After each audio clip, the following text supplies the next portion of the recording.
안녕하세요. 만나서 반갑습니다. 역사가 김영주입니다.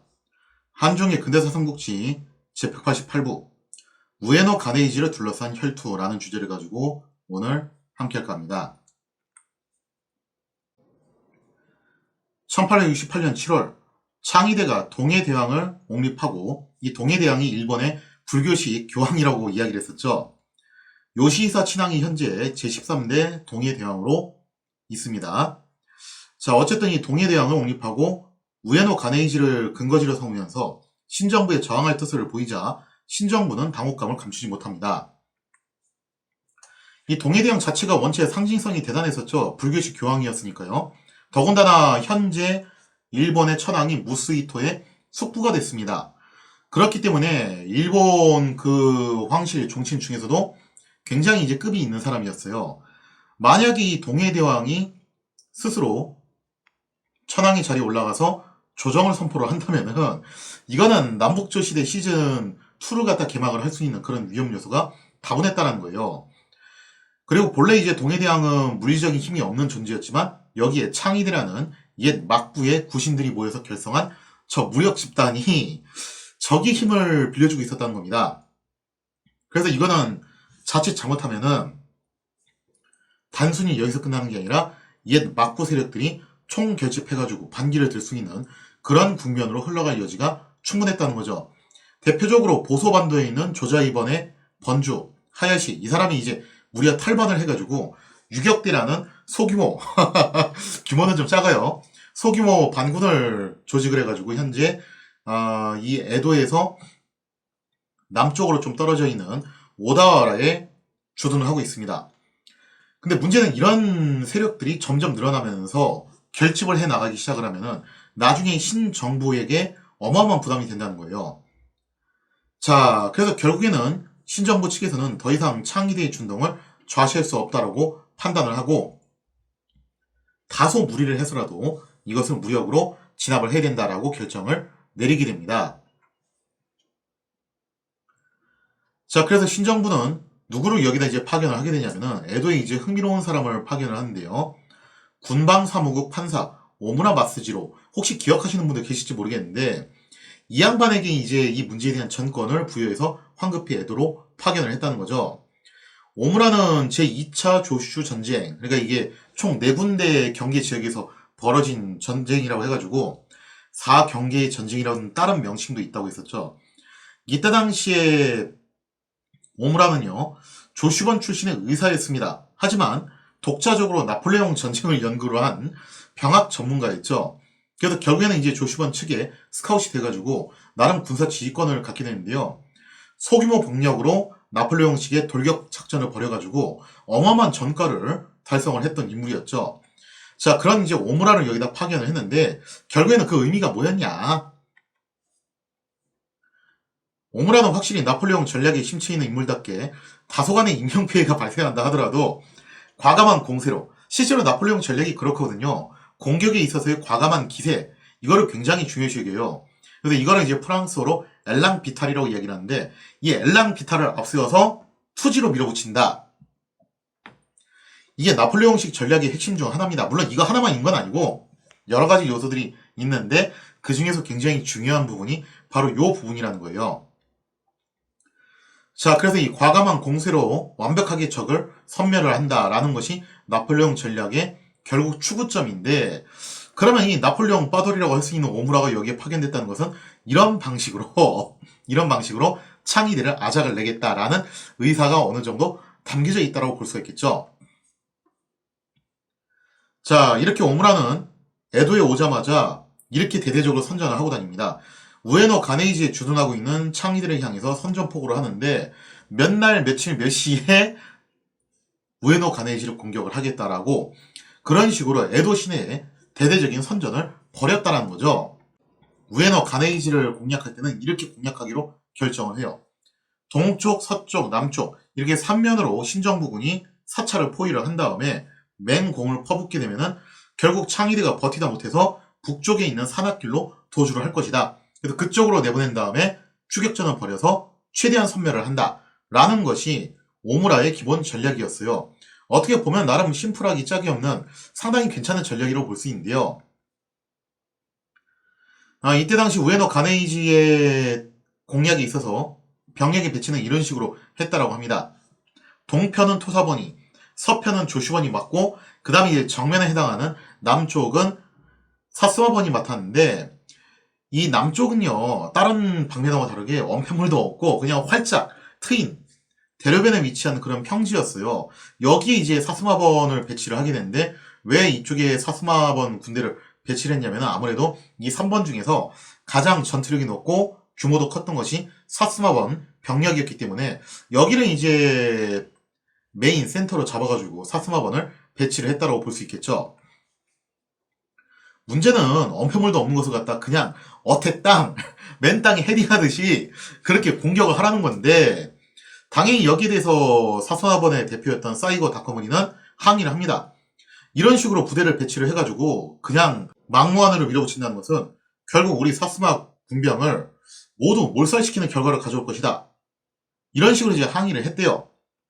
자, 그래서 오므라는 뭐라고 답변을 하냐면은 맞아. 그럴 생각이야. 몇 명이 죽던지 간에 나는 이 계획을 포기할 생각이 없고 모든 것은 작전대로 시간표대로 진행이 될 거다. 그렇게 해서 우리가 얼마나 피해를 입던지 간에 아주 완벽하고 깔끔하게 저 창이들의 아작을 낸다. 그것이 이번 작전의 핵심이다라고 담담히 답변을 했다라고 하죠. 사이고 입장에서는 뭐 좀 불만이 있었을 수 있죠. 하지만 어찌되었던지 간에 이 창이대 문제에 관해서는 오무라가 전권을 갖고 있었기 때문에 사이고는 더 이상 항의를 하지 못했고 결국 작전은 오무라의 계획대로 착착 아주 그냥 톱니바퀴 말문 흘리듯이 진행이 되었다라고 해요. 자, 그리고 오무라는 이번 작전을 통해서 뭘 보여주고 싶었냐? 이번 작전을 통해서 신정부의 위세를 드높임과 동시에 창이들을 비롯한 옛 막부 세력에게 나름 경고의 메시지를 보낼 계획이었다는 거죠. 이 때문에 오무라는 우에노 가네이지를 공격한 날짜와 시각까지 정해놔가지고 에도에 대대적으로 선전을 했던 거예요. 자, 봐라. 신정부에 정하는 세력은 이렇게 무참히 아작이 날 것이다. 에도 사람들은 똑똑히 봐라. 그런 이제 메시지였다는 거죠. 자, 그렇기 때문에 오무라는 얼마간의 피해를 입는다 하더라도 과감한 공세를 퍼부어가지고 계획에 맞춰가지고 한치의 오차도 없이 작전을 결행을 한다. 이것이 이제 신정부의 힘을 과시할 수 있는 수단이고 이것이 이번 작전의 최대 핵심 쟁점이다라고 봤던 거예요. 자, 그렇게 해서 7월 4일 작전이 시작이 되는데요. 작전이 시작되자 신정부군은 우에노 가네이지를 3면으로 둘러싸가지고 맹렬하게 공격을 해 들어가기 시작을 했다라고 하죠. 자, 신정부군은 사찰 안에서 농성하는 창의들을 향해서 그야말로 일말의 주저도 없이 암스트롱포를 발포를 하게 됩니다. 왜 그러냐면요. 한번 생각해 보십시오. 우에노 가네이지 자체가 일본의 3대 사찰 중 하나예요. 우리나라로 치자면은 뭐 이제 불국사 같은 그런 위상을 갖고 있는 사찰이다라고 볼 수가 있는데요. 그런 사찰을 향해서 일말의 주저도 없이 포격을 가한다는 것은 저 사찰이 파괴되고 초토화되고 저기에 있는 수많은 서적과 보물들이 아작이 나도 상관이 없다. 그런 의미도 여기 있는 거예요. 실제로 우에노 가네이지는 이 포격으로 인해서 순식간에 초토화되고 유서 깊은 사찰의 건물 플러스 수많은 서적과 보물들이 그야말로 한 줌의 잿더미로 변하게 되었다는 거죠. 신정부군의 무자비한 포격에 창의대는 순식간에 궁지에 몰리게 됩니다. 하지만 창의대도 나름 도끼를 품었기 때문에 쉽사리 물러날 생각을 하지 않았다는 거예요. 자, 그래서 결국 신정부군은 창의대를 완벽하게 진압하기 위해서 사찰 내로 돌입해서 최종 소탕 작전을 벌이게 되었고 양측은 곧 치열한 백병전을 벌이게 됩니다. 확실히 백병전 벌어지게 되니까 아무래도 이제 사무라이들로 구성되어 있었던 이 창의대가 처음에는 어느 정도 선전을 하게 돼요. 그러나 창의대는 이미 포격으로 인해서 거의 뭐 만신창이가 되어 있는 상태였죠. 자, 그리고 여러모로 이제 여건이 좋지 않은 데다가 수적으로도 사실 그렇게 우위라고 보기도 힘든 상황이었기 때문에 결국에는 신정부군이 승기를 거머쥐게 되었다는 겁니다. 자, 그래서 이 치열했던 우에노 가네이지의 전투는 이렇게 막을 내리게 되었습니다. 폐색이 짙어지자 오무라의 계획대로 창의대는 동해대왕을 모시고 북쪽의 산악길로 도주를 하기 시작을 하죠. 자, 이렇게 해서 창의대와 동해대왕의 꿈은 한바탕 일장 춘몽으로 끝나게 되었고, 결국 그 대가는 정말 참혹했는데 우에노 가네이지, 일본의 이 3대 사찰 중 하나였던 우에노 가네이지는 이제 한 줌의 잿더미로 변하게 되었다는 거죠. 자, 그리고 이 작전은 오무라가 처음 입안한 대로 정확하게 종결돼서 신정부군의 위세를 에도 전체에 드높이게 되었다라고 해요. 그러니까 결국에는 이제 오무라가 원했던 대로 하긴 했는데, 사실은 신정부군도 이거를 달성하기 위해서 전사자가 꽤 많이 나와요. 그래서 뭐 요런 저번처럼 이제 비판의 대상이 될 수도 있는데, 근데 애초에 당시 유럽의 분위기도 그랬거든요. 아군의 피해가 어느 정도 나온다 하더라도 공격에 있어서 과감한 기세가 중요하다. 그게 프랑스 육군 교류였고, 실제로 프랑스군이 이 방식으로 굉장히 많은 전장에서 승리를 거머쥐었다는 겁니다. 오무라 자체가 아무래도 나폴레옹 교리에 심취했던 인물이니까 뭐까짓 거 몇 명이 죽던지 간에 이렇게 화끈하게 이겼으면 됐지 라는 그런 생각을 했을 것 같아요. 이렇게 창의대가 허망하게 패퇴를 하자 남쪽 오다와라번에 상륙했던 8번 번주 하야시의 유격대도 역시 큰 공경에 처하게 됩니다. 왜냐면 현재 하야시의 유격대는 창의대만 바라보고 있었는데, 그런데 지금 그 창의대가 아작이 나서 공중분해 돼버렸다는 거죠. 그래서 애초 하야시의 유격대는 숫자도 얼마 안 됐고 그다지 뭐 이제 전투력이 높은 부대가 아니었기 때문에 창의대하고 연계를 해가지고 에도에 입성을 한다. 그렇게 해서 뭐 이제 좀 대업을 도모한다. 그런 시나리오였는데, 이제는 그 시나리오가 완전히 물거품이 돼버렸습니다. 이처럼 창의대가 우에노 가네이지에서 패퇴를 하자 그간 하야시의 유격대를 받아주었던 오다하라 번에서도 태도를 바꾸게 돼요. 오다하라 번은 즉각 병력을 출동시켜서 하야시의 유격대를 공격을 했죠. 사실상 우리 번에서 나가라는 거예요. 자, 더 이상 백연할 재간이 없었던 하야시는 황급히 오다하라 번을 떠나서 해안가로 도망을 치게 됩니다. 어차피 뭐 여기 자체도 해안가에 위치한 번이었죠. 자, 그리고 뿐만 아니라 우에노 가네이지에서 천우 신조 끝에 탈출하는 데 성공했던 동해대왕과 창의대 패잔병들 역시 어디로 도망을 치게 되냐면은 에도만의 해안가로 도망을 치게 됩니다. 그러면서 이제 이들이 에도만의 일대에 그쪽으로 도망을 쳐가지고 북새통을 이루게 되었는데, 결국 이들이 이제 바랄 수 있는 건 하나밖에 없죠. 에도만을 돌고 있는 에노모토 함대의 도움을 받아가지고 여기를 빠져나가는 것. 그게 유일한 희망이라는 거예요.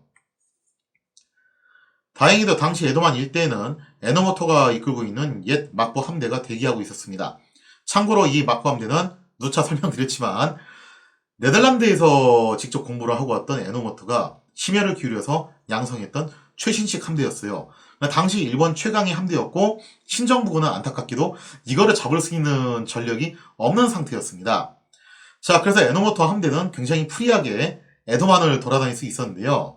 자, 에노모토는 옛 막부 잔당들을 함선에 탑승을 시켜가지고 도주를 도와주게 돼요. 에노모토 이 양반이 참 특이한 게 뭐냐면은 직접적으로 신정부군하고 싸우진 않았습니다. 아직까지는 그랬어요.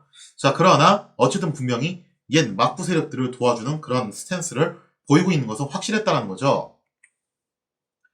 자, 여기에 대해서 신정부는 에노모토에게 에도 막부와 체결한 협약대로 함선을 모두 신정부에 인계해라 라고 요구를 하게 됩니다. 그러니까 그때 당시 이제 쇼군 도쿠가와 요시노부가 항복을 선언하면서 그 조건으로 이제 내걸었던 게 뭐였냐면 이거였죠. 막부군을 해체하고 모든 무기와 물자는 전부 신정부 측에 양도를 한다. 근데 왜 그 약속을 지키지 않냐? 이렇게 항의를 하는 거예요. 자, 그러자 에노모토가 뭐라고 얘기를 하냐면은, 미안하게 됐는데 이 함선들은 그 협약 직전에 원형 어선으로 용도가 변경이 되었다. 근데 이거는 군함이 아니라 어선이다. 드러는 약을 팔죠. 그러면서 거의 막가파식 핑계를 대면서 이것을 거부를 하게 됩니다. 결국 참다 못한 신정부는 가스 가이슈를 중지역으로 보내서 에노모토로부터 협약을 준수하도록 종용을 하게 됩니다. 이에 에노모토는 가스 가이슈의 체면을 생각을 해가지고 구형 전함 4척만 신정부에 넘기고 훗날을 도모하기 위해서 신형 전함 8척은 여전히 자신이 보유를 했다라고 하죠. 그러면서 이제 뭐라고 핑계를 대냐면 풍랑을 만나가지고 이 전함들이 파손이 됐다. 지금 당장 넘겨줘봤자 당신들이 쓸 수 없다. 우리가 수리해서 줄게. 이런 식으로 이제 핑계를 대가지고 뻗팅기면서 4척만 주고서 이제 8척은 계속 자신들이 보유를 하고 있었다는 거예요. 자, 이렇게 해서 옛 막부 패잔병들을 모조리 흡수한 에노모토는 함대를 몰아서 북방으로 향하게 됩니다.